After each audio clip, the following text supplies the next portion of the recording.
Възможно ли е да купувате сребро и платина без да плащате ДДС? Отговорът е да, и то напълно законно в рамките на Европейския съюз. Не, това не е трик, не е и схема. Но как точно работи, останете с нас, за да разберете. Здравейте, аз съм Цветелина от екипът на Top Gold, а вие сте с пети епизод от нашата поредица за инвестиционно сребро. В предишните ни видеа разгледахме защо среброто е силна инвестиция и кои продукти са най-подходящи за покупка. Днес ще говорим за нещо още по-важно – как да не плащате излишно.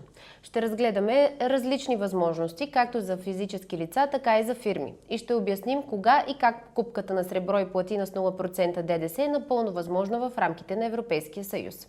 Нека започваме. ДДС или данък добавена стойност е косвен данък върху потреблението, който се начислява върху стойността на стоки и услуги и се заплаща от крайния клиент.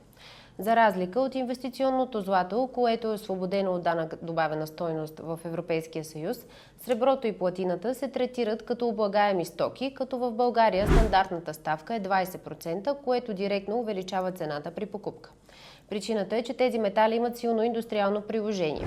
Използват се в електроника, соларни панели, автомобилна индустрия и други сектори. Затова законодателството ги разглежда като стоки, а не като освободен инвестиционен актив, какъвто е златото. Това е основната причина при стандартни покупки да се начислява пълния размер на ДДС. Ако купувате сребърни или платинени монети от Top Gold, вие плащате само частично ДДС, така нареченото ДДС върху маржа, но все пак плащате някакъв данък. В това видео ще ви разкажа за една правна възможност, при която можете да се възползвате от 0% ДДС при покупки. Как е възможно? Ключът се крие във вътреобщностните доставки в Европейския съюз. Какво всъщност представлява вътреобщностната доставка? Това е сделка, при която фирма, регистрирана по ДДС в държава членка на Европейския съюз, продава стока на фирма, регистрирана по ДДС в друга държава членка. При изпълнение на определени условия, тази доставка се извършва с 0% ДДС. От страна на купувача това е ВОП – вътреобщностно придобиване. В този случай ДДС не се плаща към доставчика, а се самоначислява счетоводно. На практика това означава, че ДДС се отчита, но не се плаща реално. Ефектът е неутрален. С други думи, данъкът не изчезва, а просто не се плаща авансово към доставчика, а се прави самоначисляване от счетоводството на фирмата. Това е напълно законов механизъм в рамките на Европейския съюз, който позволява да не се натоварва допълнително цената на трансгранични сделки между фирми, пряко свързани с свободното движение на стоки и капитали в Европейския съюз. В тази връзка Top Gold извършва тези сделки чрез наш европейски партньор в съответствие с приложимото законодателство в рамките на Европейския съюз. Ако имате фирма, регистрирана по ДДС, може да закупите сребро или платина от друга държава в Европейския съюз без начислен ДДС от доставчика чрез вътреобщностно придобиване. На практика това означава, че не плащате тези 20% предварително при самата покупка, а се прави самоначисляване. Това е огромна разлика, особено при по-големи инвестиции, където спестеният данък върху добавената стойност може да има огромно значение. Тук идва и един от най-важните моменти, които много хора пропускат. Както вече обсъдихме в клип номер 3 монети или кюлчета, за физически лица в повечето случаи по-добрата опция са както сребърните, така и платинените монети. Причината е така наречения режим на ДДС върху маржа.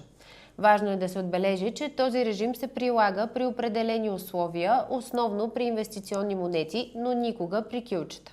При него ДДС се начислява само върху печалбата на търговеца, а не върху цялата стойност на метала.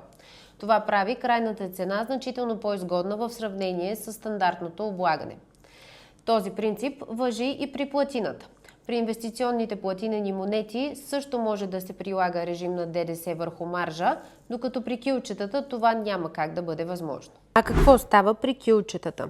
Сребърните и платинени кюлчета обикновено се продават със стандартно начислено ДДС върху цялата стойност. За разлика от монетите, при тях не може да се прилага режимът на ДДС върху маржа, което означава, че при покупка като физическо лице плащате пълния размер на ДДС. Затова те не са най-ефективният вариант за физически лица. Но за фирми, регистрирани по ДДС, ситуацията е различна. Чрез вътреобщностно придобиване, кюлчетата, както сребърните, така и платинени, могат да бъдат придобити без реално платен ДДС, което ги прави много силен инструмент при по-големи покупки. Важно е да се отбележи, че тази възможност не се ограничава само до кюлчета. Фирмите могат да купуват и сребърни монети чрез ВОП при същия принцип, което позволява реализиране на по-големи покупки без реално платен ДДС при вътреобщностно придобиване. Тук трябва да отбележим още нещо съществено. Някои физически лица обмислят варианта за създаване на фирма и регистриране по ДДС, за да се възползват от тази възможност. Това обаче върви със своите ангажименти. Фирмата трябва да води счетоводство, да подава регулярни ДДС справки декларации и при последваща продажба на металите в България да начислява ДДС върху продажната цена. Но при обратна продажба към нас отново може да начислите 0% ДДС, тъй като на практика продавате на фирма регистрирана в друга държава членка на Европейския съюз, т.е. на нашия европейски партньор. Това означава, че сделката се третира като вътреобщностна доставка и отговаря на условията за прилагане на 0% ДДС. С други думи, това не е просто начин да се избегне ДДС, а цялостна данъчна и счетоводна рамка, която трябва да се спазва. Също така, ако дейността придобие търговски характер, например регулярни покупки и продажби с цел печалба, е необходимо тя да се извършва чрез лицензирано дружество по смисъла на член 13 от Валутния закон. В зависимост от обема и характера на дейността могат да възникнат и допълнителни изисквания и регулации, свързани с търговската дейност.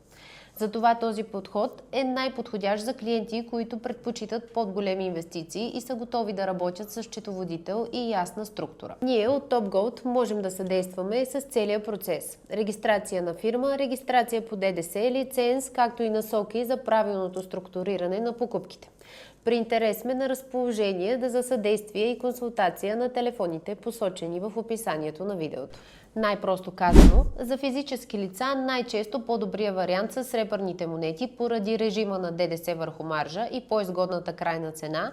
За фирми регистрирани по ДДС, както кюлчета, така и монети могат да бъдат ефективно решение, тъй като чрез вътреобщностно придобиване могат да се закупят без реално платен ДДС. За да се възползвате от възможността за покупка с 0% ДДС, е необходимо да имате фирма регистрирана по ДДС, да разполагате с валиден VAT номер, стоката да се транспортира между държави в Европейския съюз, транспортът да бъде документално доказуем и сделката да бъде отчетена коректно счетоводно.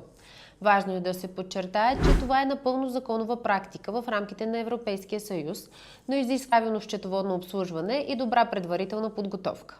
Покупката на сребро и платина с 0% ДДС е напълно реална възможност, но правилният подход зависи от това дали сте физическо лице или фирма.